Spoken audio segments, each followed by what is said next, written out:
से बोलिए। तो हमने एक बड़ाई कहा कर दी, आवाज बंद हो गई। जोर से बोलिए। हाँ भाई। राम जी गुरुदेव के साथ चले जा रहे थे, तभी जाके रास्ते में देखा एक बहुत बड़ी शिला। राम जी ने पूछा महाराज ये क्या है? बोले महाराज ये गौतम की नारी अहिल्या है और बहुत समय से आपका इंतजार कर रही है। भगवान श्री राम आप इससे पैर लगा दें तो इस अहिल्या का भी उद्धार हो जाए। बोले महाराज ये तो ब्राह्मण की पत्नी है और हम क्षत्रिय हैं, ब्राह्मण की पत्नी से कैसे पैर लगाएं? अच्छा अहिल्या की कथा आई तो एक छोटा सा प्रसंग मैं आपको बता दूं। ये अहिल्या पत्थर कैसे बने? इंसान तो इंसान, देवताओं को भी चैन नहीं। देवराज इंद्र स्वर्ग का राजा अपनी सभा बैठा रखी और पूछा कि बताओ इस देश के अंदर सबसे सुंदर स्त्री किसकी है? सुंदर होना भी गुनाह हो गया। प्रेम से बोलिए कि अब तो हंसना भी जुर्म लगता है, लोग जलते हैं मेरे मुस्कुराने से। तो आज देवराज इंद्र ने पूछा बताओ विश्व में सबसे सुंदर स्त्री किसकी है? किससे पूछा? सूर्य नारायण से। हे सूर्य आप बताओ। बोले महाराज जब मैं निकलता हूं ना तो जितने भी सुंदर सुंदर होते हैं ना वो घर में घुस जाते हैं, कहीं काले ना पड़ जाए। प्रेम से बोलिए। चंद्रमा से पूछे आप बताओ।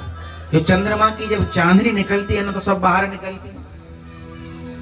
बोले महाराज इस दुनिया में सबसे सुंदर स्त्री है गौतम की नारी अहिल्या। देवराज ने कहा अब तो उसी के साथ छल करेंगे। चंद्रमा को साथ ले लिया। चंद्रमा में पहले कोई दाग नहीं था, बहुत सुंदर था। और कहते हैं ना कलंक काजर से भी काला होता है, क्रोध अग्नि से भी तेज होता है। आज चंद्रदेव एक मुर्गा का रूप बनाया और कहां पहुंचे? गौतम जी के घर में। गौतम की नारी अहिल्या और गौतम जी और इनकी पुत्री अंजना ये सब सो रहे थे। और जैसे ही चंद्रदेव मुर्गा बन के गए, आवाज लगाई, गौतम जग गए। बोले आज तो लेट हो गए। पहले गांव में मुर्गा ही बोलता था तो लोग जग जाते थे, अब तो मुर्गा का ढोल बजा लो तो ना जगे 9 बजे तक। प्रेम से बोलिए।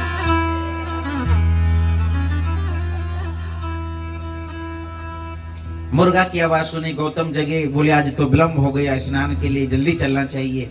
रात्रि के 2 बजे थे। गंगा में जाकर के आचमन किया, गंगा मां प्रकट हो गई। पुत्र अभी तो रात का दूसरा पैर चल रहा है और तुमने आकर के स्नान की तैयारी कर ली। बोली माँ मुर्गा ने आवाज दी, बोले तुम्हारे साथ छल हो रहा है। गौतम दौड़े दौड़े अपने घर की तरफ रवाना हुए।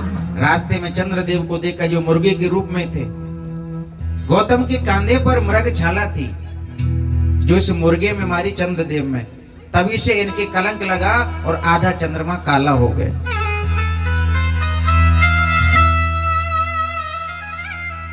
और इधर देवराज इंद्र को भी शाप दे दिया उसके बाद अपनी पत्नी को शाप दिया, अपने पति को तुम पहचान नहीं सकते? तुम इतनी पतिव्रता होकर कि कैसे भटक गई? मैं तुम्हें शाप देता हूं, जैसे तुम बिस्तर पे एक पत्थर की तरह पड़ी रही, जाओ तुम पत्थर हो जाओ। अपनी बेटी अंजना को भी शाप दे दिया कि तू अपने पिता को नहीं पहचान पाई, तुझे भी शाप देता हूं, तेरे कुंवारी के पुत्र होगा। प्रेम से बोली। तो आज विश्वामित्र ने बताया ये वही गौतम की नारी अहिल्या है जो पति के शाप से पत्थर होकर यहाँ पड़ी है, आपके चरणों की धूल चाहती है। आज प्रभु ने पैर लगाया और गौतम की नारी उस पत्थर में से प्रकट हुई, भगवान को प्रणाम किया और राम जी की वंदना कर रही कि जरा देर ठहरो राम, कि जरा देर ठहरो राम, तमन्ना यही अभी हमने जीवन